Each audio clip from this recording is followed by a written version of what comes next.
Thank you for coming. Today's date is September 18th, 2025. This is a regularly scheduled meeting of the Real Property Reuse Committee. Present at the start of the meeting are members of the Real Property Reuse Committee, that is, are from Ward 1, Councilor Oliver, from Ward 2, Vice Chair Councilor Lucas, from Ward 3, Councilor Maliki. From Ward 5, we have Councilor Getz. I am Vicki Danberg, Committee Chair from Ward 6. And do we have anyone else? I see Councilor Lipoff from Ward 8 has joined us. We are awaiting Councilor and President Laredo and Councilor Gentile. So also present other councilors are Councilor Block from Ward 4, Councilor Kelly from Ward 3, and Councilor Krinsman from Ward 4. Thank you very much for joining us. And I'm just looking to see if Councilor Laredo and Gentile have joined us yet. No. No.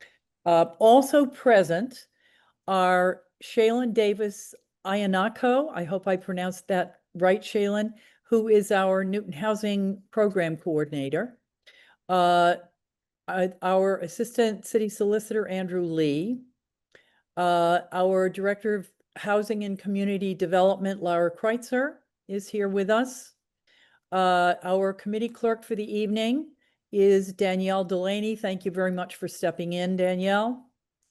And do we have the joint advisory planning group chair yet? Ken Krems. Has Mr. Krems joined us yet? No. All right, we will hope that he comes in soon. I believe he went to City Hall. He's on his way back home to get on Zoom. So he'll be there shortly. Okay, all right. And David Hedison was with us last in the June meeting. Mr. Hedison is, I don't think, here. And if there are any other members of the JPG, I will ask that Mr. Krems please announce them. So there is one item before the committee tonight, is item number 36-24, the reuse of land on Grove and Hancock Streets. This item was last heard at the June 12th meeting, during which time we set a public hearing for tonight. So today we will start off with a brief recap of the history of the item.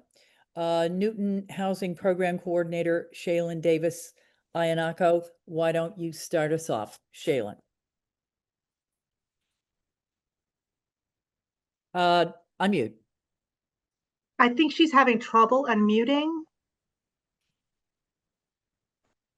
Hold on a second.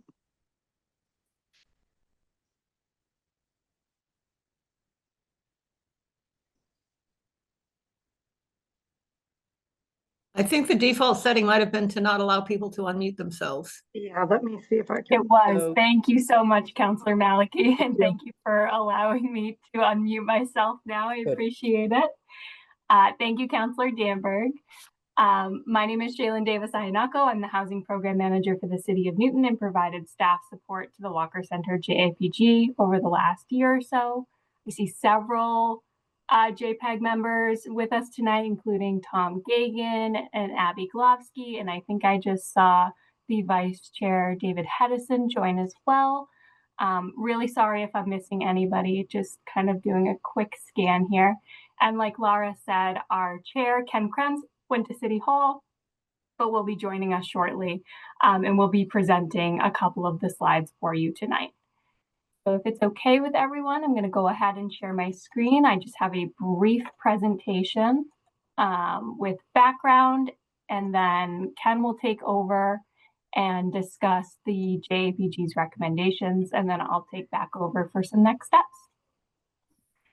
So the Walker Center JAPG, excuse me, just some background in history on the land itself, So the city purchased lots A and B. I know this is kind of a grainy graph, so I'm going to kind of outline it here. This is the city portion of the site where I'm outlining. So this kind of back portion of the site that directly abuts the field and Williams Elementary School. The city purchased this land back in 2021 with ARPA funds for, I think it was $1.45 million or so. And the council order specifies that the land and the buildings are to be used for education and affordable housing purposes. Now, there is approximately 10,000 square feet behind the two buildings. So kind of again where my cursor is, that is not up for debate tonight. It was not part of this reuse process, and it's being reserved for Williams Elementary School. So again, it's kind of this back portion of the site behind the two houses. Lots 1, 2, and 3 contain the actual Walker Center. And I think this lot 1 is the Bartlett House. And then there's a small little cape on Grove Street here as well. That's part of lot 3. That was purchased by Civico Development around the same time the city purchased our piece of the lot in 2021, and is a private development adjacent to the site. This whole site is located within the Auburndale Historic District Commission. And then again, includes 3 historic buildings, 2 of which are about 100 years old. The other is about, I think, 150 years old or so. So the buildings themselves, this is the Howard House at 136 Hancock Street. So if you're kind of looking at a map of the site, it's this portion of the city-owned site. It's this kind of like beautiful yellow house. This one is about 100 years old. Then you have the Hume House, which is attached to the larger Grove Street house, also about 100 years old. This is kind of the back of the house, the side of the house, if you will. This is more the back of the house, and you can see the small connector. It's really a hallway that connects this portion of the site to the Harding complex, which is the greenhouse here. There are 2 existing units in this house already. Shaylin, we can't see your screen. You can't? Nope. I see you. I think, yeah, Raina, you need to put it on view speaker screen, I think. Is that the only way to see it? I can Because see it. I can see it. We all can see it. We can Yep, see it. most people can see it. Okay, I saw it in the beginning, and now it's shifted to seeing her for some bizarre reason. I'm not seeing her screen. Let me try to reshare, Councilor Getz, and see if that's helpful. Kaylin, I don't think it was you. Raina, I think you. No, I see it now for Okay. some odd reason. Now I can see it again. Okay. Okay. Sorry about that. So back up a couple of slides then, just to make sure. This is the house on Hancock Street. It's called the Howard House. It's at 136 Hancock Street. It's kind of the only house on this kind of left portion of the site on Hancock Street, about 100 years old, and it's a single family home. So there's 1 unit existing already here. This is the Hume House, which again is attached to the Grove Street house or the Harding complex. There's 1 existing unit here too, and you can see that it's attached to you can kind of see that it's attached to the Harding complex by this kind of little hallway connector. And then finally, the Harding complex. This is a duplex really. So this whole kind of piece of the site has 3 units that exist. You see the front entrance here from Grove Street. The second unit, you would actually access over here to the left side of the building if you're looking at it straight on from Grove Street. And then this is the other side, kind of looking at it from Williams Elementary School. So the city received a housing choice grant from the state of Massachusetts back in 2022 to conduct a feasibility study on the site to see what housing was even possible on this site. And we contracted with Weston and Sampson, who then contracted with Urban Focus and Cicada to conduct this study. The consulting team met with city staff and the Walker Center JAPG several times over the course of 4 or so months and then delivered their final report to the city and the Walker Center JABG in February 2025. It's a very big, long report. Just to really summarize it down for you all, they recommended a maximum of 11 units should both buildings be used, reserving 10,000 square feet of land for the Williams Elementary School future use. And a lot of that was due to the building footprints themselves. Obviously, we weren't building outside of the building footprints, but part of it was also due to parking restraints. We thought it was really important to do approximately 1 parking space per unit, and we could only fit 11 parking spaces on the site. So they only recommended a maximum of 11 units on the site, but also presented options for 5, 7, 9, and 11 units on the site. And then just a reminder, there are 4 existing units already there.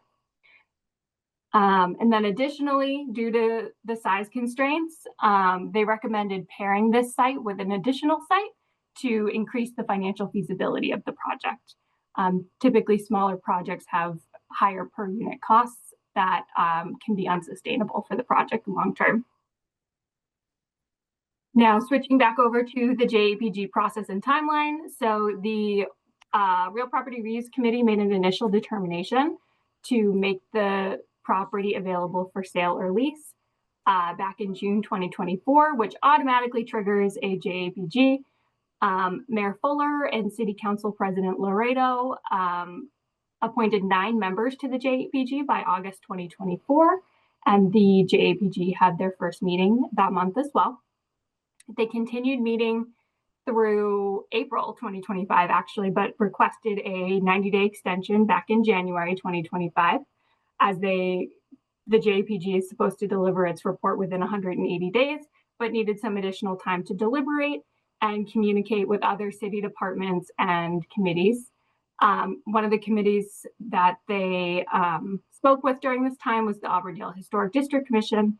They also spoke with the school committee, the housing partnership, and the Parks and Rec department, I believe, during this time.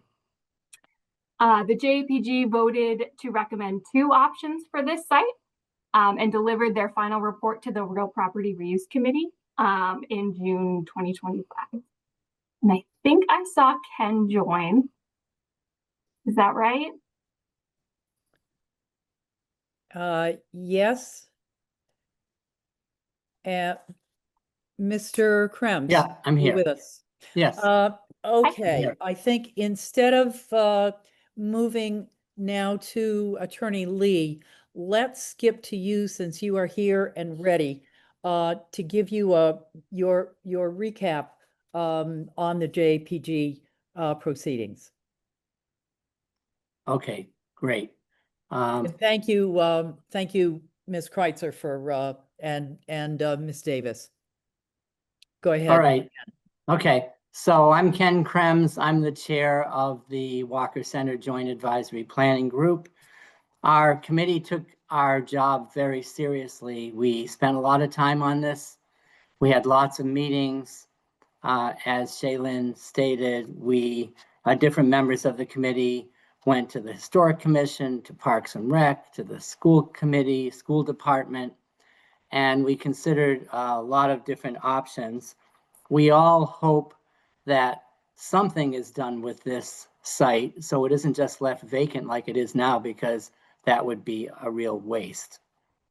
We eventually did come up with a couple recommendations, option 1 and option 2.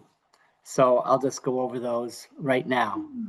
Option 1, as you can see, is to keep the Harding complex and add a modest addition to the back for a future housing project, demolish the Howard House, and demolish the Hume House. That was a number of us thought that that would be the best option. Then option 2 is to keep the Harding House, keep the Hume House for a future housing project, and demolish the Howard House.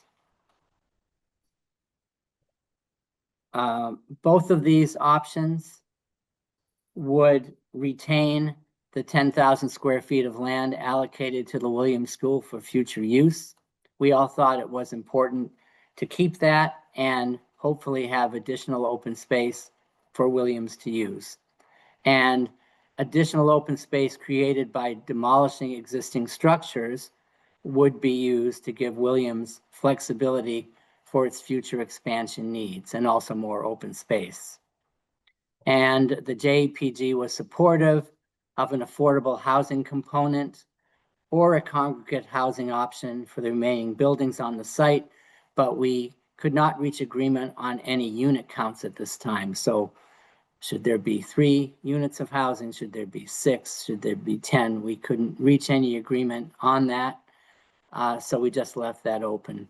But we do, all of us hope that this isn't just left the way it is. So, 5 years from now, we look at it, it looks exactly the same, not being used, because it's a valuable site.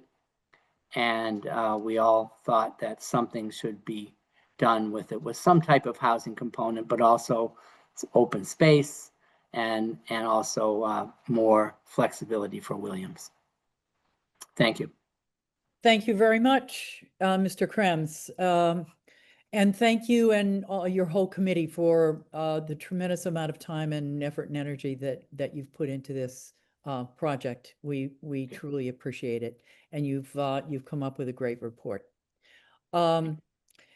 Before we move on to Attorney Lee and procedure and process, do any members of the committee or any other counselors present have any questions for Mr. Krems?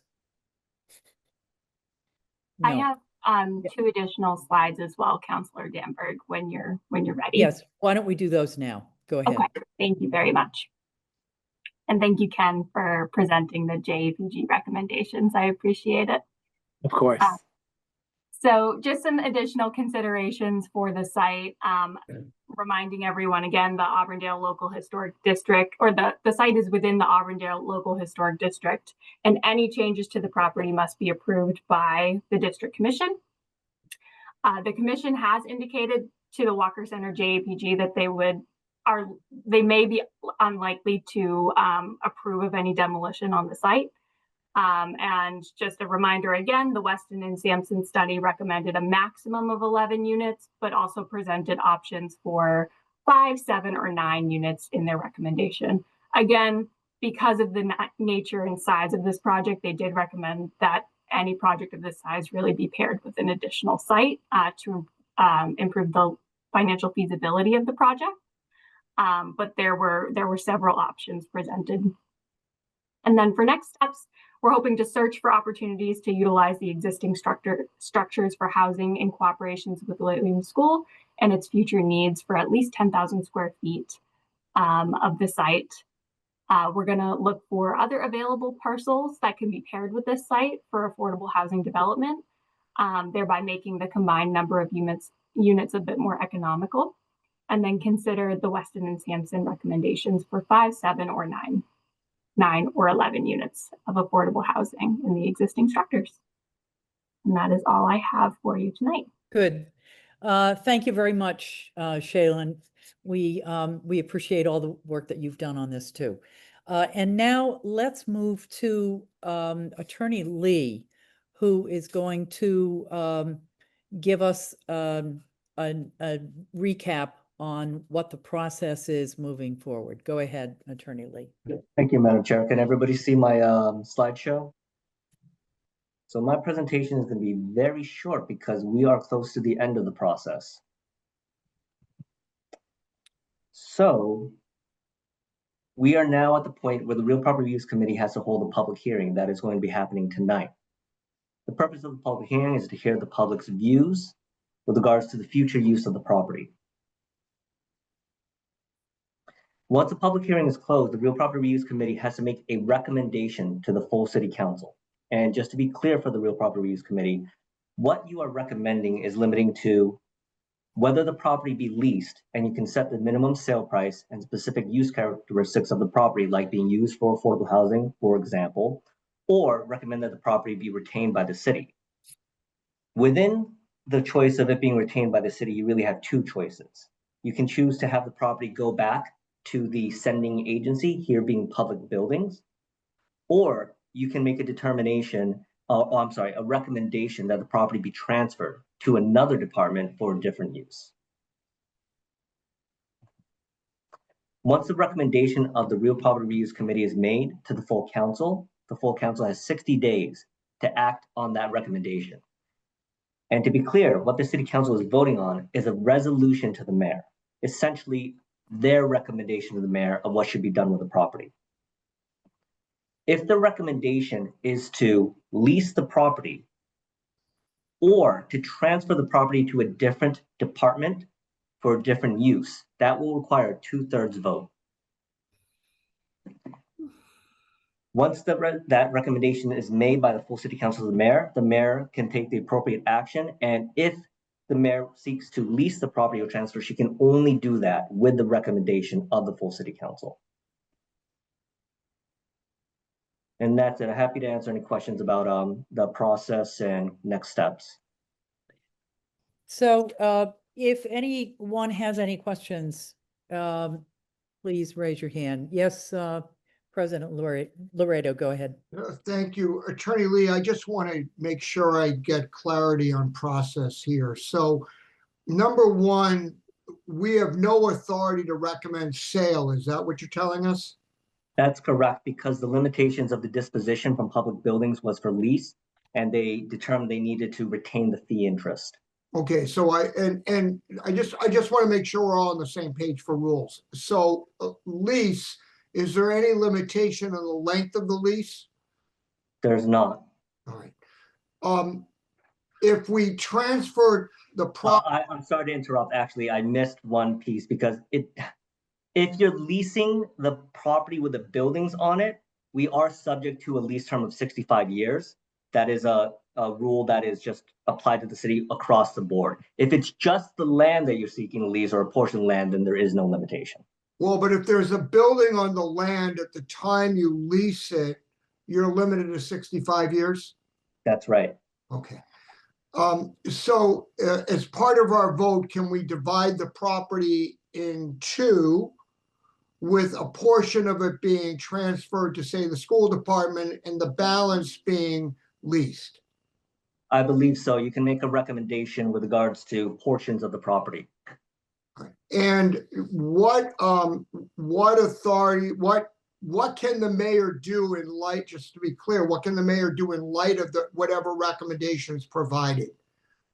So as I mentioned during the presentation, if the mayor wants to lease the property, dispose of it through a lease, she can only do that upon the recommendation of the full council. And also the full council has the power to set the minimum lease price.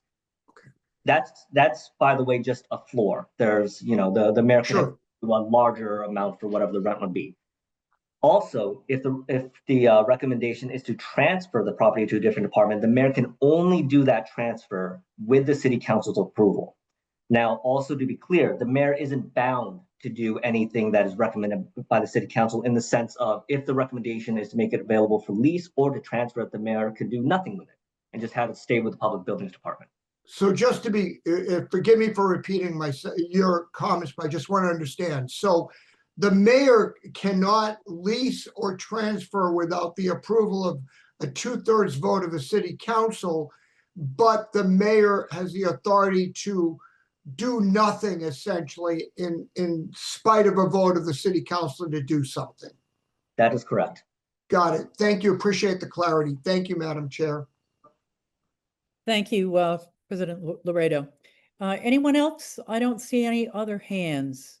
Okay, seeing no other comments, I think we will now open the public hearing. The questions, the purpose first of all, of the public hearing is to hear the views of the public and all interested parties with regard to the future use of the properties before us today. And we will get to everyone who wishes to speak. If you wish to speak, please raise your electronic hand, the little yellow hand that is, yes, Mr. Tom Gagan has raised his. And so you will be number one. And you will have 3 minutes. We have a timer on. I can see it, and I'm not sure you can. If you're at 2.5 minutes, I'll let you know that you've got 30 minutes, 30 seconds to go.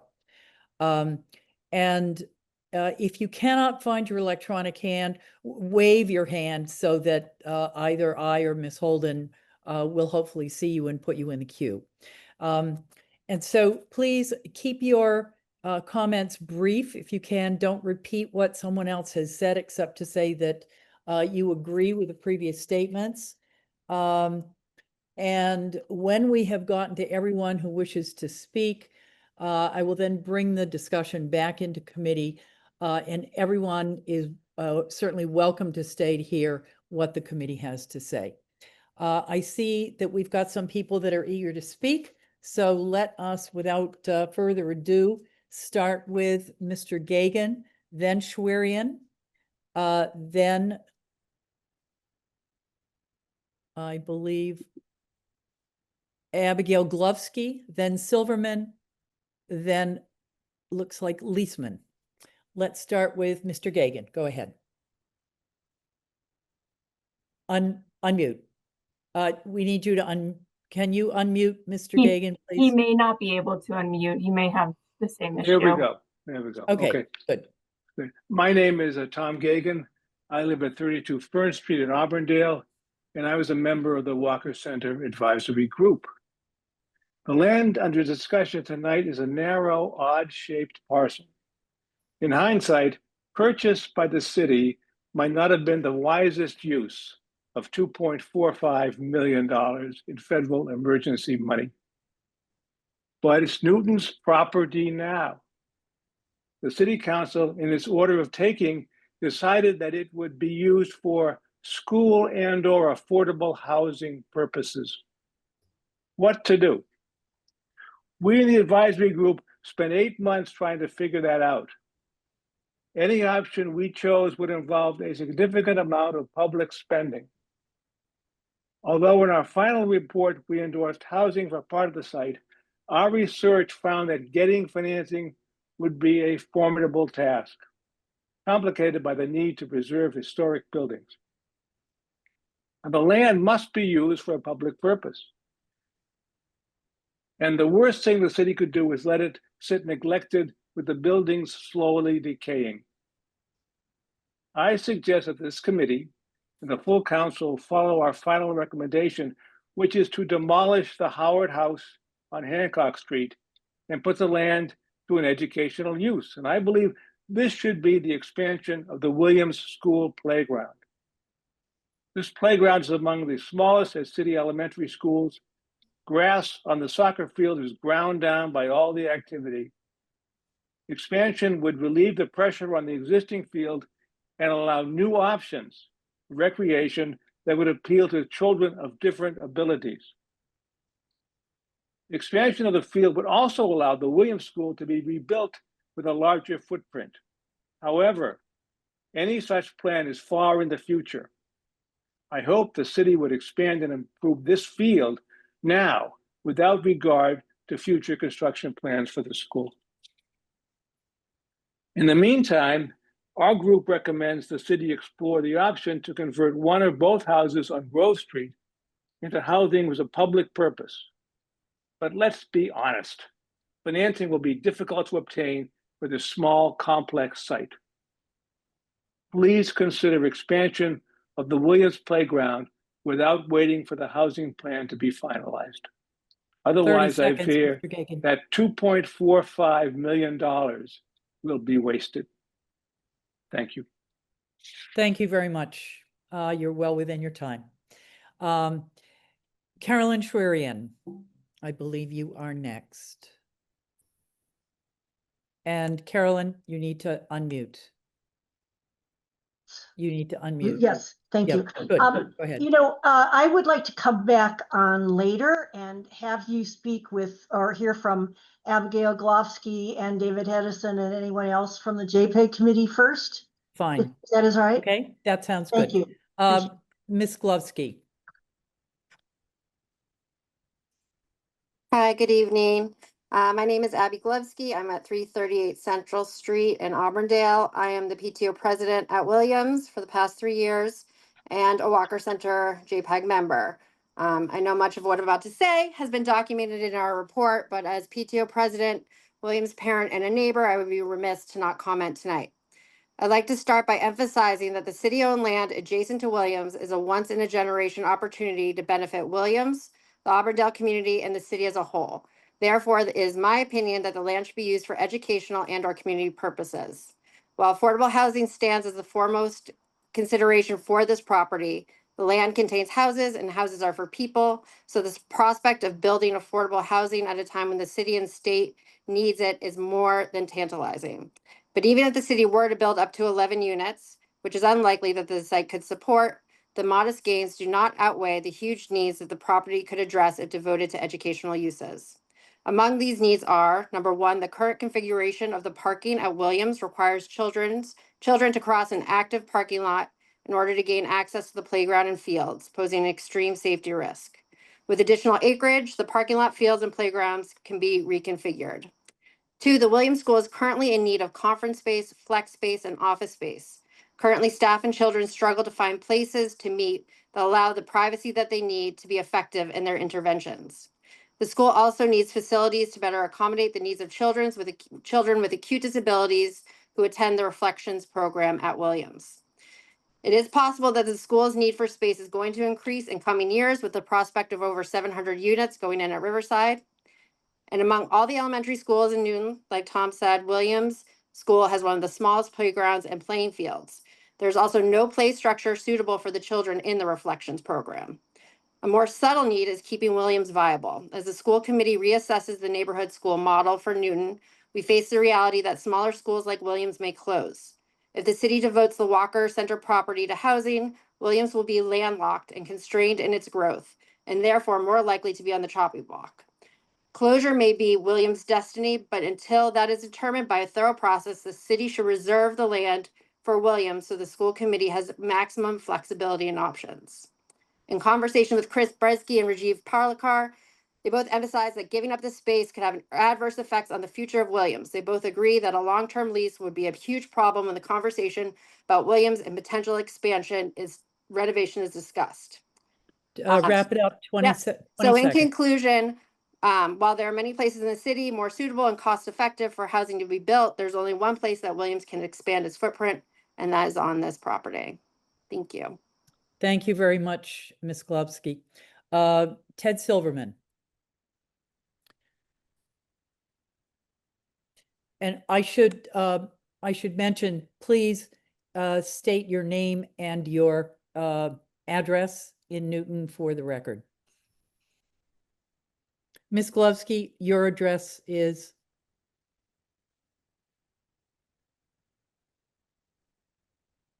We'll get it later. Go ahead, Mr. Silverman. Thank you so much. First of all, I appreciate everybody's time tonight. My name is Ted Silverman. I live at 498 Auburn Street in Auburndale. I am a real estate developer by trade. So this is particularly interesting to me personally, both for that fact, and I have 2 daughters at Williams. I think I echo the sentiments that have been shared tonight. I think the component that I would add would be that it's, as people have recognized, an incredibly difficult development market. I think that's, complicated by the fact that we're dealing with a ground lease situation here. I think the viability of redeveloping this into housing, albeit affordable housing, is low in today's market. But I do think there's a real opportunity here to create a better environment for the school. And my relationship with Newton has gone back about 50 years. My father was a teacher in the Newton Public Schools, first at Bowen and then district-wide for 35 years. We moved back and joined this community because of how strongly we feel about the school system. Williams is an unbelievably special place. It's a community school. It's the kind of place that you dream of sending your children to. And frankly extremely thankful for this community. I think the goal should be to focus on the educational component here. I think the odds of getting your investment out, the ROI here is benefiting the school, because I think the alternatives are pretty bleak in today's environment, and with a ground lease and difficult buildings and potentially no ability to add density or things of that nature, I really question the viability of the redevelopment. I would encourage folks, the consultants you folks hired are lovely people and extremely professional and certainly know their businesses.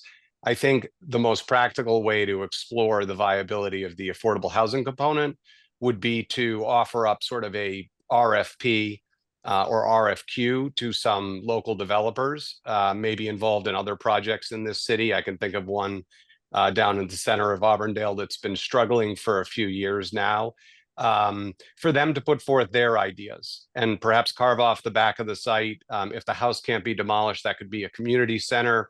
That could be a couple of rooms or a conference center for the school.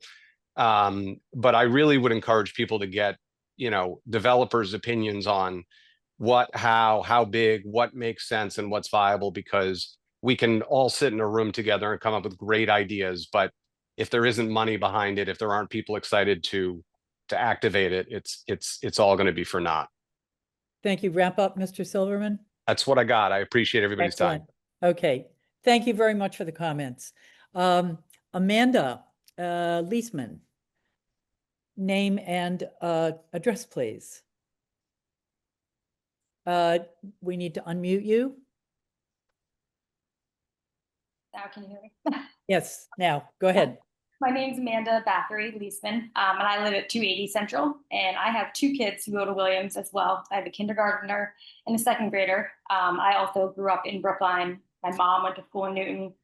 I have a long history here as well. And it would be just awful to see the school close. And as much as we say that might not happen, that wouldn't happen, it will 100% happen if we don't have that land, because we won't be able to grow. And when they cap what schools need to be, we won't be able to get there. So there's many opportunities. And I just think the school needs it.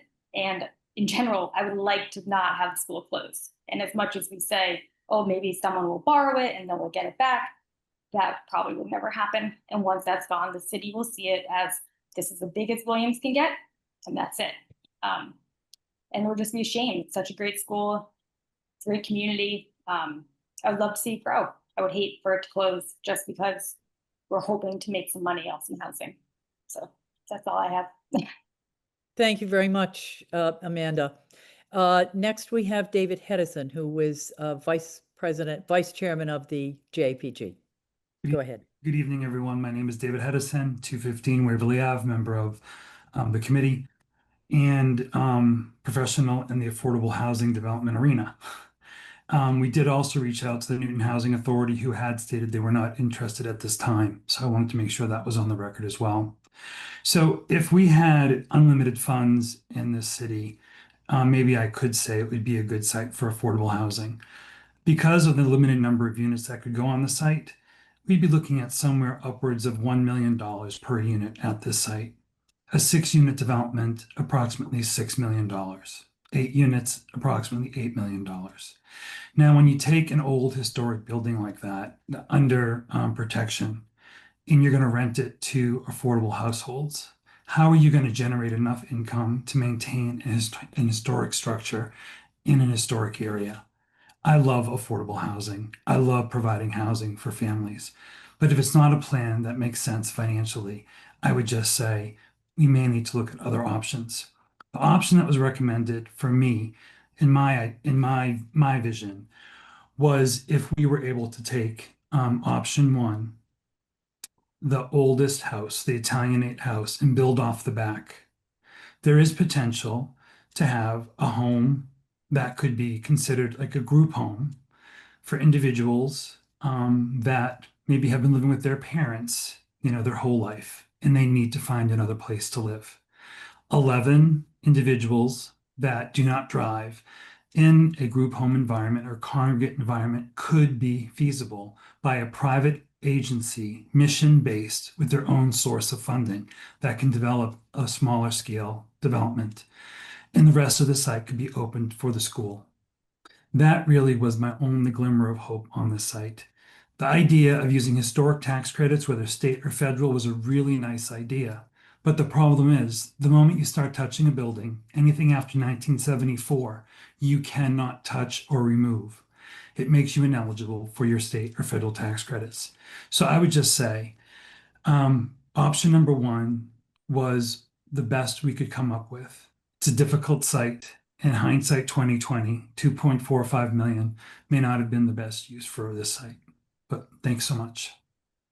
Thank you very much, Mr. Hedison. And the last hand that I see is Carolyn Schwerian. Mrs. Schwerian, go ahead. Thank you. And I'm Caroline Schwerian, 7 Williston Road, right across the street from 136 Hancock Street, and we've lived here for 50 years. I really am in agreement with the JPEG, and I thank them for all the work that they put in. And so I did send a letter, so I am not going to go through the whole thing, but they made many recommendations, and you know, if I had my way, I would give the whole site to Williams School and for education. That may or may not work, but definitely please consider not voting to pass this land on right now, that more things should be considered, and there are things that were not done, and the city only looked at the housing. They really did not look into any other uses. The school department had not been consulted. The Williams School had not been involved. You know, I wondered if one or all the houses could be sold. I am in agreement with, although I agree totally with historic preservation and the Auburndale Historic Community, Committee. I do wonder if 136 Hancock could be demolished. In general, that's really what I had to say. I'm really in agreement with the JPEG, and I appreciate all of their work and your work. Thank you. Thank you very much, Mrs. Schwerian. And I see Jane France with her hand up. Mrs. France. Let's unmute.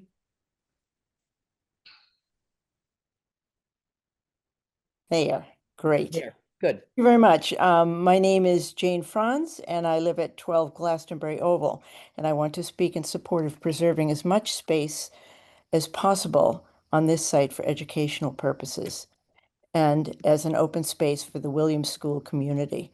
During my last 4 months of elementary teaching, I taught at Williams School, so I know the building well and the unsafe conditions on the site as it's currently configured. As noted, a new construction will need to align with the MSBA's space guidelines in order for the city to receive state funding.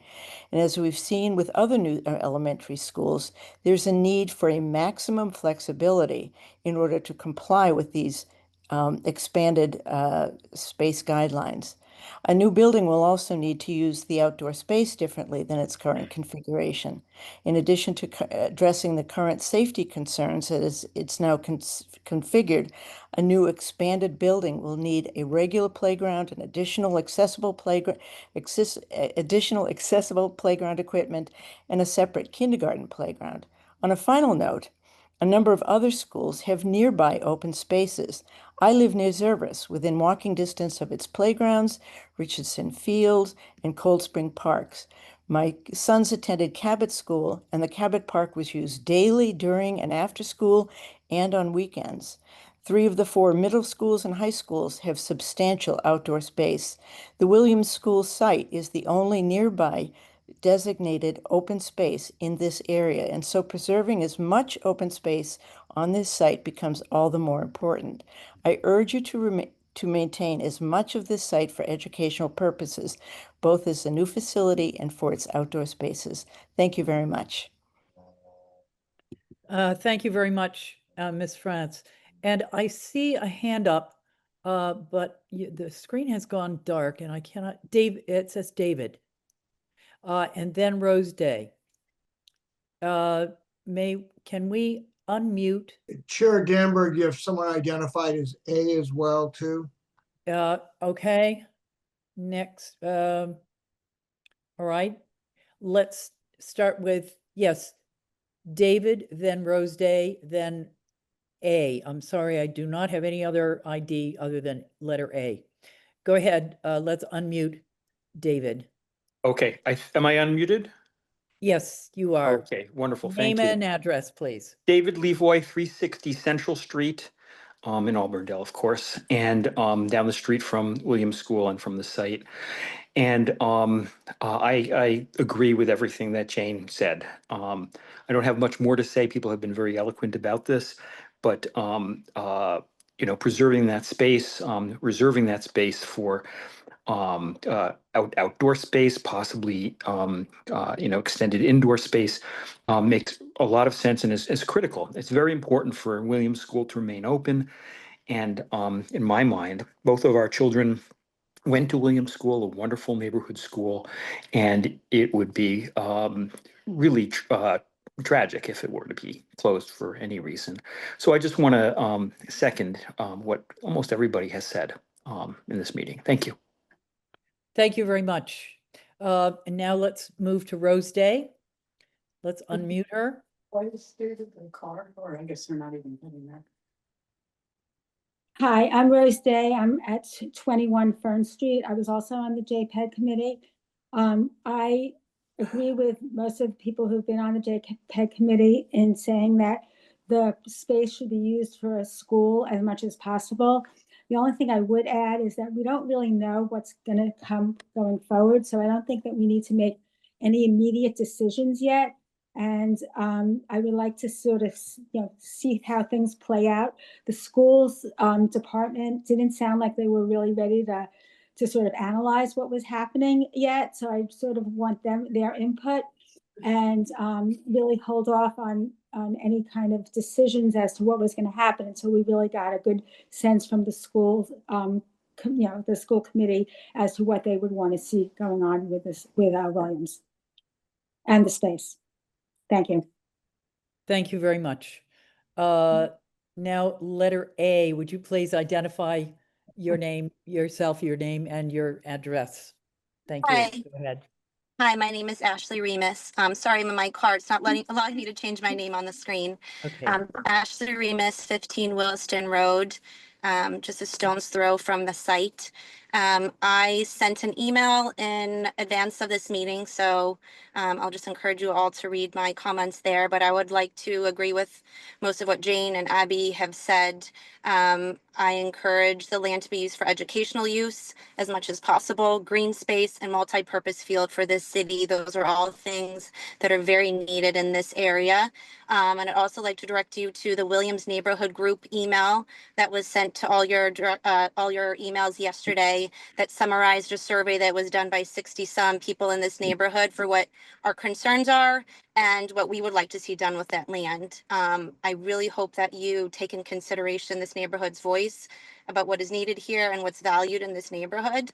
And congregate and affordable housing just doesn't quite make sense in this space. So we hope you consider our feedback, and thank you for your time. Thank you very much. Let's now go to Gail Sokoloff, then Mr. David Johnson-Igra. Yeah, I just wanted to speak briefly. I wanted to thank name and address, please, Gail. Gail Sokoloff, 16 Williston Road, just a stone's throw from the site. I also just wanted to thank the JPEG for the work that you did on the report. I'm in agreement with much of what you have, most of the recommendations that you have made. It seems to me that there are a lot of uncertainties about this site, particularly whether or not there's going to be any resolution between the the Auburndale Historical Group and the the city as to whether or not these buildings can be demolished. That certainly needs to be resolved in order to move forward with any of these plans. A speaker spoke earlier about the possibility of, if we can reach some resolution about the Harding House and demolishing that, which I would support. It does seem like that is sort of a low-hanging fruit to be able to get rid of. If we are able to get rid of that house, then you can move forward with expanding the playing fields at Williams, and that can happen now. That can happen soon. Whereas whatever is going to happen with the other two houses, whether one will be demolished or whether they're going to be able to come up with a reuse plan, there's so much uncertainty about that. So I support the idea of, I think somebody mentioned, could the plan be divided up in the short term? I would love to see a plan for demolishing the Harding site and expanding the fields sooner rather than later, and continuing to work on what the disposition of the remainder of the site would be. Thank you. Thank you very much. Mr. Johnson-Igra.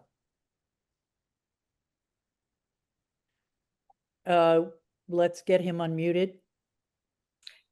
Sorry to interrupt. I just wanted to clarify. I think Ms. Sokoloff meant the Howard House being the low-hanging fruit, not the Harding. Great. Can you hear me? If Ms. Sokoloff would like to come back after Mr. Johnson-Igra to clarify, we'd be happy to have her finish her comments. Go ahead, Mr. Johnson-Igra. Can you hear me all right? Yes. Great. I'm David Johnson-Igra. I am a resident at 9 Oakwood Road, just around the corner from Williams. I am a parent of a child currently at Williams and soon to be another. A recent community member of Auburndale. And I have not that much more to add, since so many of the here have said so many things more eloquently than I can. And I'm so proud to call Abby a neighbor and have been able to work alongside Jane, because I completely agree with everything that they're saying about the importance of this land for the school, as well as you hear from many of the other constituents who are neighbors here, how the school serves as an anchor for the community and how important it is. Anyone who lives in this neighborhood can see that every day families walk towards the school and come out in the morning and in the afternoons, and it's a collection of the community visibly. And as you think about what is to be done with this space, I hope you also consider that I have not heard anyone say anything about the Riverside community that is supposed to be built at some point in time. And where would those kids go to school if this school can't grow? And so with that, I really hope you consider this land being used for the school. And I appreciate you taking the time to let me speak. Thank you. You are entirely welcome. Thank you for speaking. And Ms. Sokoloff, would you like to clarify? Go ahead. Let's unmute Ms. Sokoloff. I misspoke. It would be the Howard House that should be demolished to make way for the for expanded playing fields. Thank you. Okay, so that would be option 2, demolish the Howard House, keep Harding and Hume. Or option 1 is keep Harding and demolish Howard and Hume. Could be either 1 or 2, but in the short term, there's a possibility of demolishing Howard. In the future, you might decide to demolish Hume as well, but in the short term, you could make the decision to demolish Howard, which would enable a vast expansion of the playing fields at Williams in the short term. It does seem like it's going to take quite a bit more work and time to figure out what to do with the other 2 buildings, whether they'd be used for housing, congregate housing, or used by the schools or some other purpose. Okay. I'm proposing they be separated. Good. Thank you for the clarification. Do I see any other members of the public who would like to speak? Seeing none, I will close the public hearing. Do I have one person who, no, came up? Greiser, Aaron Gesser. Hi there. I'm Go sorry. ahead. I'm Go ahead. hi there. I'm Erin Name and Gieser. address. Erin Gieser, 119 Hancock, street. Our house looks out on the Howard House. And we've lived in this house for 18 years and have raised 3 sons here. And I just want to thank all of you for this process, this thoughtful process. One thing that my husband and I are particularly worried about is the traffic. Hancock Street is very narrow and it currently is 2 ways, and there's also parking allowed. If 11 units came and each of them received only 1 parking spot, there would be an overflow in that way. And ultimately our concern is safety. We've seen some close calls. People fly down Hancock Street, and with the Riverside building, we're imagining that traffic is going to increase. So I just wanted to put that on there. Thank you. Thank you. Thank you very much for the comments. Is that it for the public? Last chance. Okay, seeing none, I will close the public hearing and bring the discussion into the committee, and also the counselors that have joined us who are not on the committee but who are very welcome here. So let us hear first from Councillor Lipoff and then Block. Go ahead, Councillor Lipoff. Thank you. Just some clarification.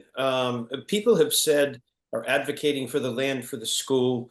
Did we start off this conversation talking about how there's a piece that's cut out that is definitely being maintained for the school, correct?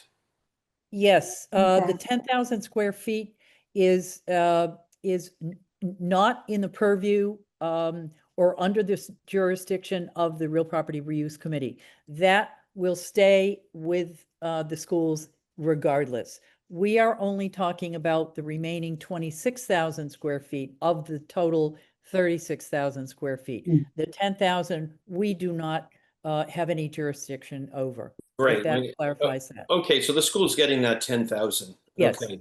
And I did hear some people really concerned about this school continuing to exist.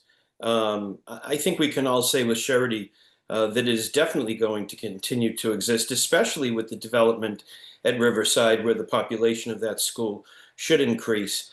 After listening to the different options and to everybody speak, I would align myself with the comments of Ms. Sokolov in what she would like to do.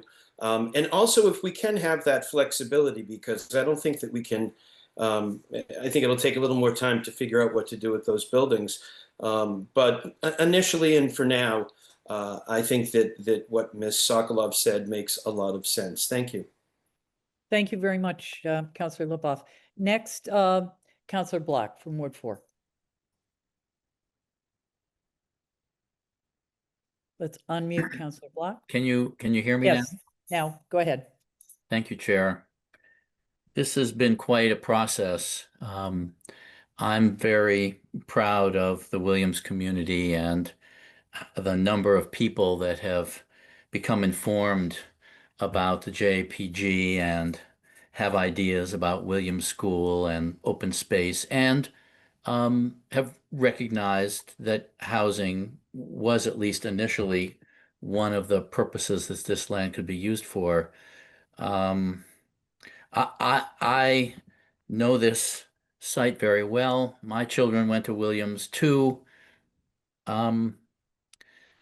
It really feels like we ought to put as much time into analyzing the educational potential of these buildings as we have already put into analyzing them for housing purposes.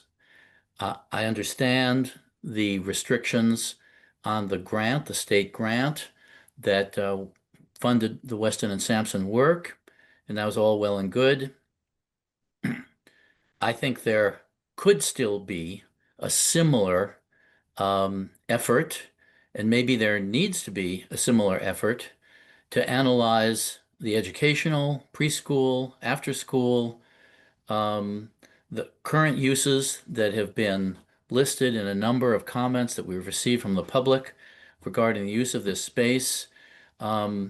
Because if we don't do that, I think the Auburndale Historic Commission is going to be skeptical that they should retreat from their decision regarding the historic nature of these buildings, and who can blame them? That's their role.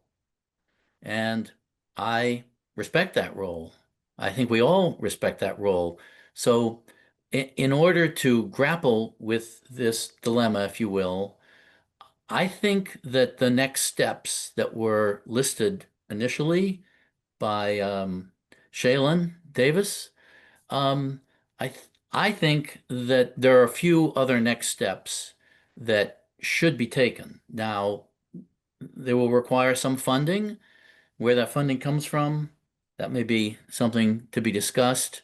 But I think if we had a better handle on the cost of using all of these buildings, any of these buildings, for any specified educational purpose, that would help us and help the Historic Commission reach some kind of consensus.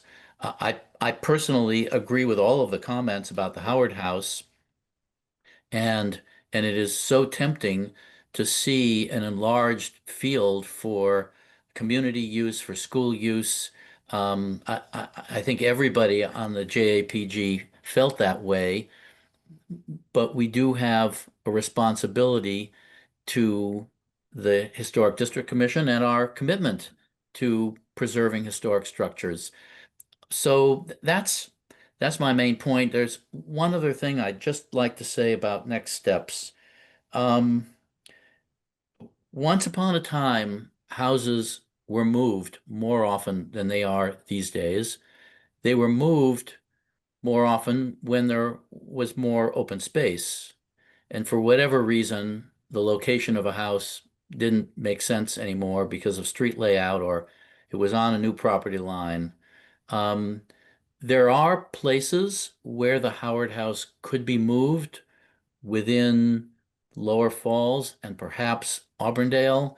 That never got any attention from the committee. There really was no money to consider it. But I think that would also help the conversation with the Auburndale Historic Commission if that option was explored. That's it for now. Thank you very much. Thank you very much, Councillor Block. Next, we have Councillor Krinsman, then Councillor Oliver. Thank you, Madam Chair. Starting back when this land became available, I think it was Mr. Yo who brought it to our attention that this land was available, wondered what the city should do, or actually had an interest in it, and asked what the Ward 4 councilors thought about that or what we thought he should do. I immediately and enthusiastically said the city should absolutely buy this land. And what I had in my mind was one thing and one thing only, which was this is land next to and adjacent to the Williams School. We know that there is a significant development going in at Riverside. We know that it's going to have a lot of housing. We know there's going to be a serious number of students. And we have learned from our past that it is not wise to give up our schools. And if anything, our schools need room to grow, especially as the model of education grows. So it is abundantly clear to me that the homes on Grove Street, especially those right next to Williams School, should be retained for expansion, reconstruction, for space for that Williams expansion or reconstruction.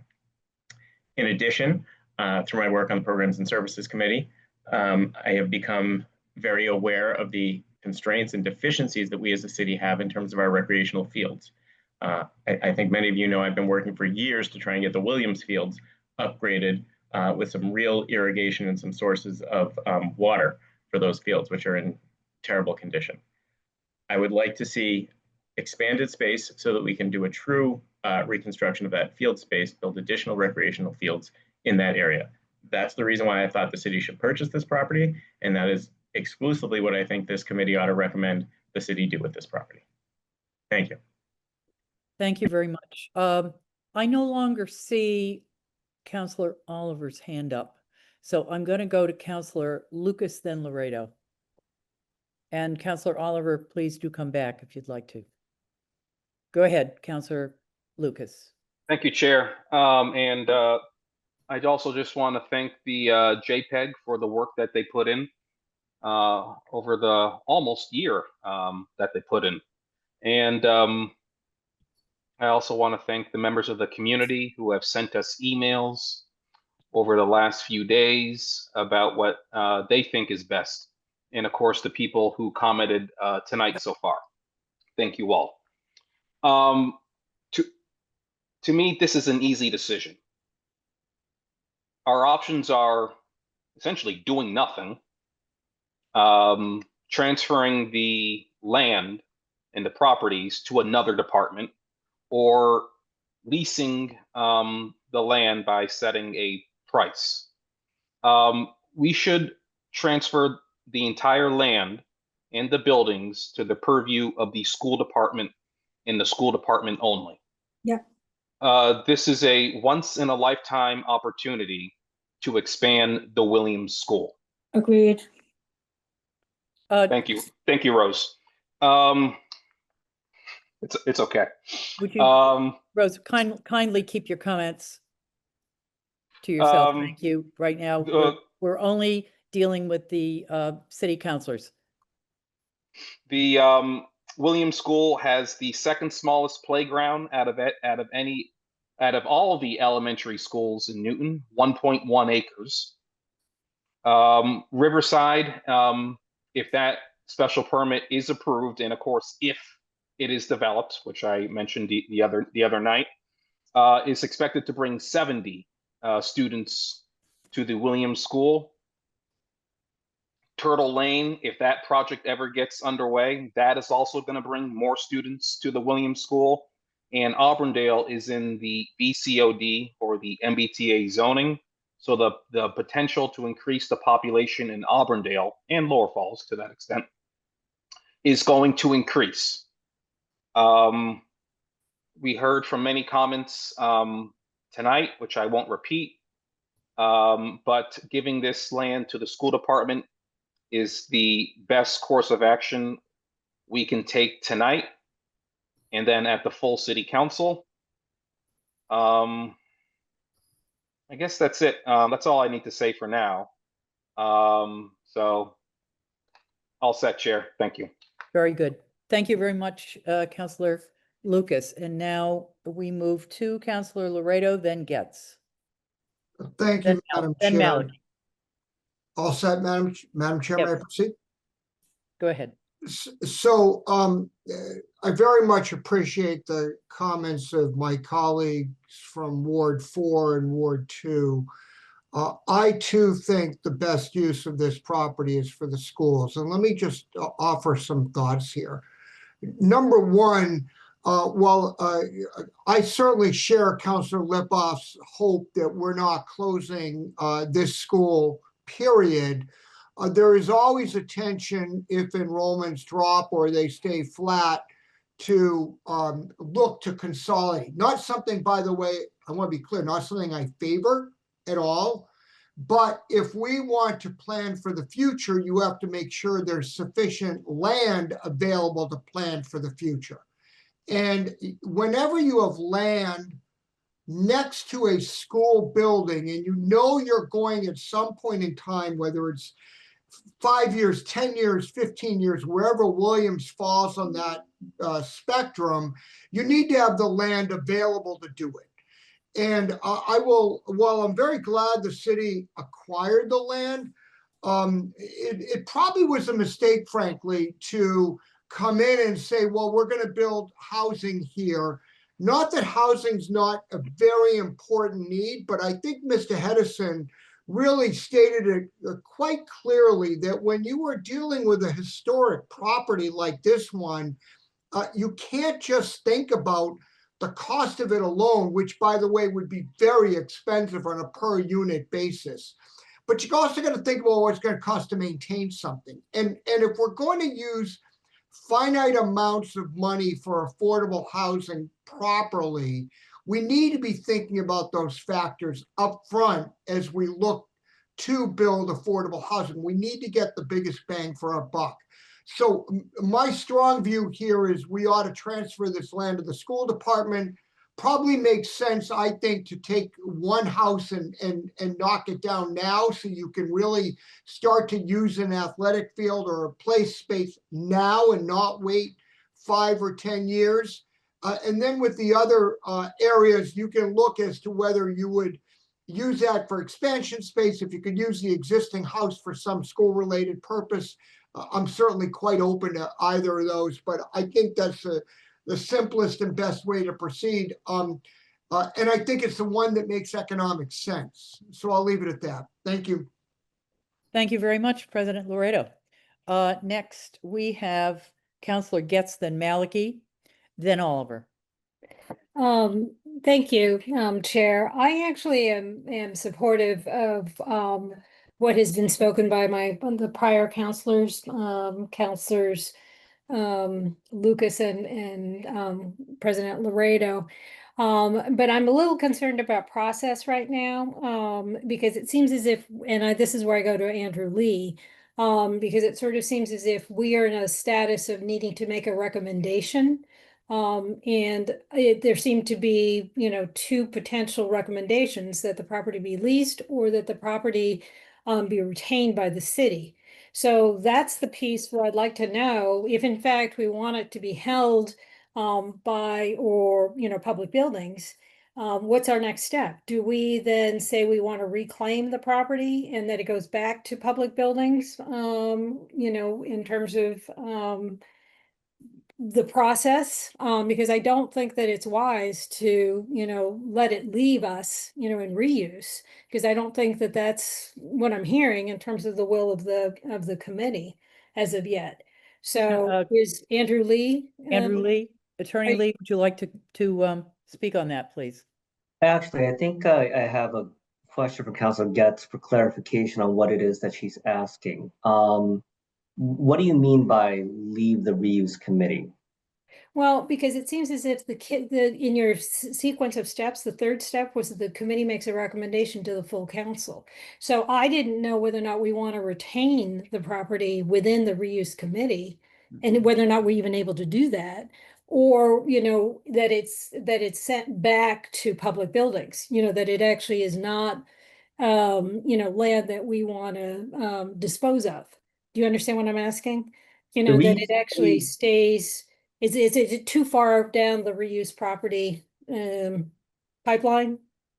The Real Property Reuse Committee can make the recommendation that the property be essentially maintain the status quo. It is held by the Public Buildings Department in their custody for the purposes of affordable housing or school purposes, as it currently is. That's right now what's happening. And then the Real Property Use Committee could also make two other types of recommendations. One being that the property be available for lease, or that the property be transferred to another department for a different use, or even the same use, I suppose. Does that make sense? Well, I'm concerned that once it leaves our committee, that it's then at the behest of the mayor, and we're in a status of recommending to the mayor, but I don't feel as if it's appropriate to let it leave that it actually be retained by the city, that it doesn't change its current status. I suppose I'm still not clear on your question, Councilor Getz. The Real Property Use Committee doesn't have custody of this property right now. It's simply going through the process for the recommendation of the full city council of what they can recommend to the mayor. Then at that point, the mayor has some latitude in terms of determining, does she want to follow the recommendation of the city council? She doesn't have to. She could just decide, okay, well, let's say, for example, that the recommendation of the city council is to transfer the property to a different department. She could decide, well, I'm not going to do that, and it will stay with Public Buildings. Does that answer your question? Well, I'm just concerned that once it leaves this committee, that we no longer have any, we only can make a recommendation as a city council, and that we're left with, that the property is no longer in its current status. No matter what, the city council and Real Property Use Committee can only make a recommendation. Okay. That's it. That's right. We can only make a recommendation. The mayor makes the ultimate decision on what happens to the property. Okay, can I Counselor- just, Go ahead. Yeah. my only other thought then is that I would want it to stay in committee and that we actually need to explore what Counselor Block was suggesting in terms of public, that those buildings be utilized by the, the public, by Williams School as school space. Attorney Lee? One thing I should have mentioned that I failed to during my presentation is after the close of the public hearing, the Real Property Reuse Committee does not have a deadline by which they have to make the recommendation to the full City Council. I just wanted to point that out in terms of there is no issue if the Real Property Reuse Committee wants to just hold the item because there's no deadline that they have to act by. Okay, thank you. All right, thank you. Madam Chair, I apologize for interrupting, but Mr. Lee, Go are ahead. you also saying that the mayor doesn't have to wait for a recommendation from the committee, that the mayor could essentially act on her own prior to that? If I'd actually, Council Crinsman, I have to think about that and take it under advisement with regards to Okay. what actions the mayor can take while it's in this process. Okay, I'd be interested in that. Thank you. Okay, Counselor Maliki? Okay, thank you. Following up on Counselor Getz's question first, if the Real Property Reuse Committee were to make a recommendation, and does that recommendation carry over to the next administration? That's right. It would, okay.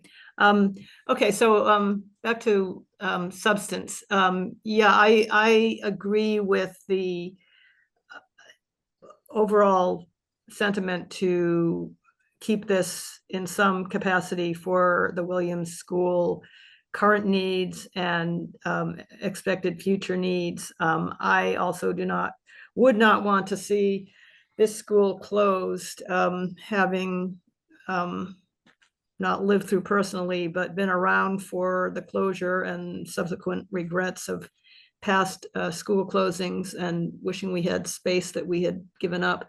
I don't like to see historic buildings torn down. I would be interested in learning more about where Councillor Block thinks the Howard House could be moved to, because that would be wonderful.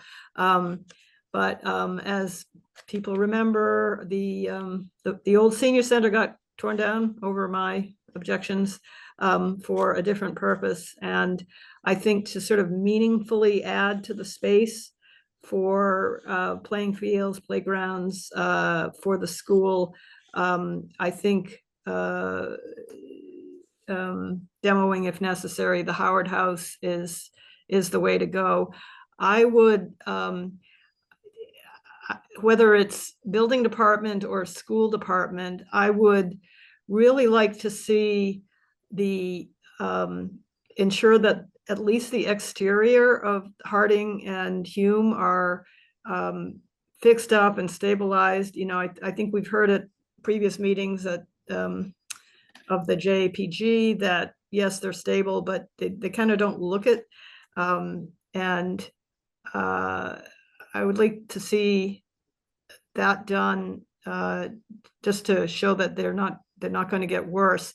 Ideally, I think I would like to see, as some of the neighbors or Williams' parents have mentioned, being able to use at least Harding, which I think everyone wants to preserve and thinks it's, you know, certainly necessary to preserve, and Hume as well, if possible, used for whether it's directly by NPS or sort of education related uses by, you know, a preschool operator or a daycare operator or after school programs, or you know, the Reflections program, which I believe based on our visit, they have like one room now, and it seems like they could use more space. And see those buildings with, you know, adding ramp accessibility, so they're, you can get in, anyone can get into them. Having that type of renovations done to those buildings in the near term, not waiting a long time to figure out how to use them, but try to get them in use as soon as possible. So thank you. Thank you, Councillor Maliki. Councillor Oliver. Great, thank you, Chair. I just want to start by saying, I think that the members of the JAPG, and in particular, Mr. Hedison, did a fantastic job vetting all the different options here. I want to thank them again, for all their input, their service. This was fantastic. I'd also like to add, I think it was Councilor Block or perhaps Councilor Krinsman, who noted the participation of the neighborhood and the neighbors. I think that I believe it was Ms. Glovsky who literally just knocked it out of the park. She covered every single point that many of us have been mentioning here tonight. I do have one quick question for Mr. Lee. It's my understanding that the mayor, and correct me if I'm wrong, but it's my understanding that if this committee recommends that the city retain the property, regardless of which department it resides with, the mayor cannot turn around and lease it. Is that true? That's Accurate? right. The mayor can only lease the property upon the recommendation of the city council to lease the property. Great. That's what I needed to hear. Thank you very much. I'm all in favor of I've heard very little other than that option here. So, Chair, when the time is right, I'm happy to make that motion or move us forward to that kind of a decision process here. And that motion would be? Sorry, fair enough. That motion would be to make the recommendation that the city retain this property. And I believe I've heard an overwhelming number of the committee say that we should further recommend that the property be transferred to the school department. So that would be my recommendation. Thank you very much, Councilor Oliver. Are there any other comments from within the committee or the councilors who have joined us? Seeing none. I will. Actually, Attorney Lee has his hand up. I may be Lee. making the wrong recommendation or the wrong motion out of the gate. Attorney Lee. Madam Chair, Council Oliver, there's nothing wrong with the motion. I do recommend, though, that you make clear what the use of the property is, because it could be transferred and still read to be used for school and affordable housing purposes. So if it's to transfer to Newton Public School for school purposes, I think that clarification should be made in the motion. Councilor Oliver, would you like to make that clarification? That it be used Certainly. solely for school purposes? Yes, I think that's a very friendly amendment from the law department, and I accept that friendly amendment. 100% for school use, educational use. Thank you. Thank you. I'll make a couple of comments of my own here. I am very much in agreement with all of the comments that have been made tonight.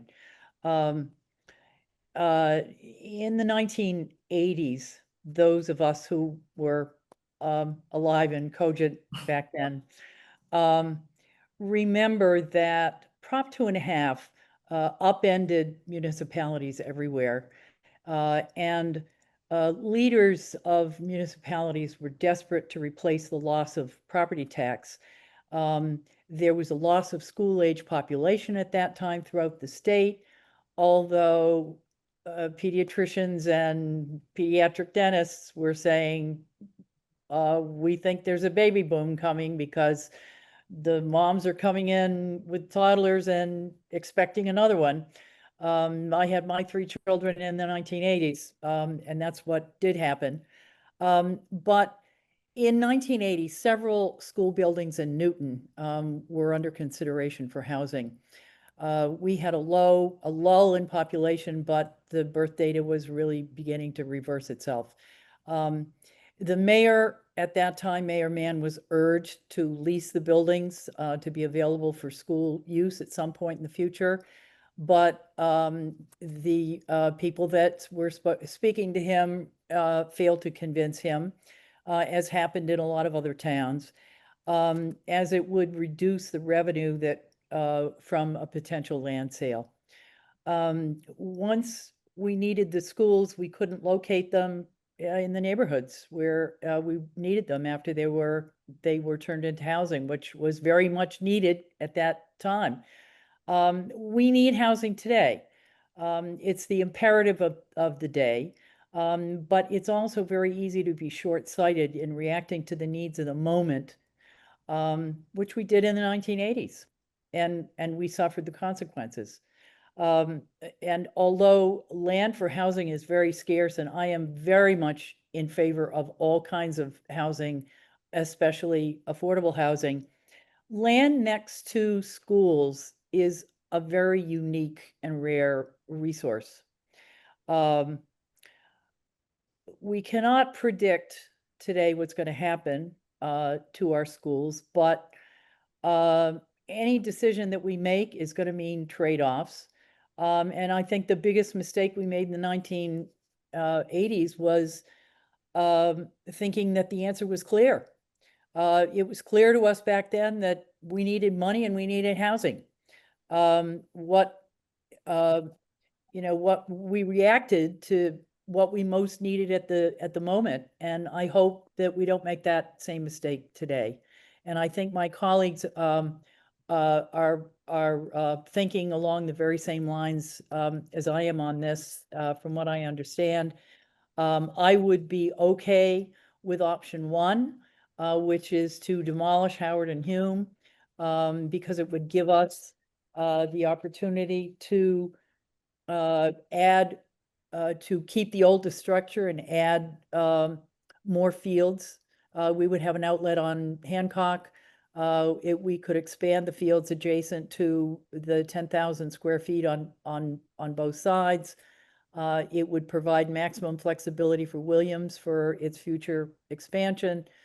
And Williams, as we know, is near the bottom, I think, of the playground space among elementary schools at now 1.1 acres, Zervis being the only one that's less at just an acre. But I think that an even better choice is the choice that has been made, the motion that has been made by Councillor Oliver. And I would enthusiastically support that, that motion. So without further discussion, do I hear any other discussion that within the committee? Hearing none, we have a motion on the floor. Councillor Attorney Lee, would you repeat that motion so that we are all clear on what it says?